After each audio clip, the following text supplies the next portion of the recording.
What should you do if a fish swallows the hook during catch and release? If you're out fishing and find yourself in the tricky situation where a fish has swallowed the hook, you're probably wondering what to do next. Let's break it down step by step to ensure you handle it correctly and safely for the fish. First, it's crucial to assess the situation. If the hook is not swallowed too deeply, you can try to remove it. Use a pair of long-nose pliers, fine-tipped forceps, or a hook remover to carefully and quickly back the hook out. Be prepared for the fish to thrash around, so hold it firmly but gently. However, if the hook has been swallowed deeply, it's generally best to cut the line close to the hook and leave it in the fish.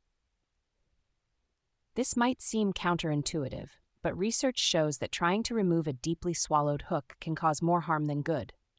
The fish's stomach acids will eventually dissolve the hook over time. Studies have shown that the mortality rates for fish are significantly higher when the hook is forcibly removed compared to when the line is cut and the fish is released. For example, a study on largemouth bass found that the mortality rates were the same whether the hook was removed or the line was cut, and the fish was released after 11 months. Another study on bluegill found that only about 8% of the fish died within 48 hours when the line was cut, compared to around 33% when the hook was removed. To minimize the risk of a fish swallowing the hook in the first place, consider using circle hooks instead of standard J hooks. Circle hooks have points that angle in toward the shank, which reduces the likelihood of the hook being swallowed deeply.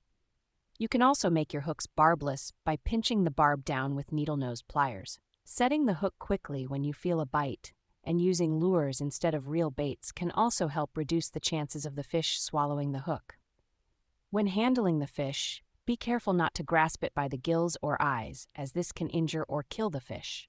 Instead, gently pet the fins down before grasping the fish to avoid getting poked by the spines in their fins. Keep the fish wet and submerged in water as much as possible to minimize stress and prevent removing its protective slime layer. If you do decide to cut the line, make sure to do it close to the hook to avoid causing further injury. Release the fish gently by easing it back into the water and allowing it to swim away. Never throw the fish back into the water, as this can cause additional stress and injury. By following these steps, you can ensure the best possible outcome for the fish and contribute to responsible and ethical fishing practices. Remember, the goal is to catch and release safely so the fish can continue to thrive in its natural habitat.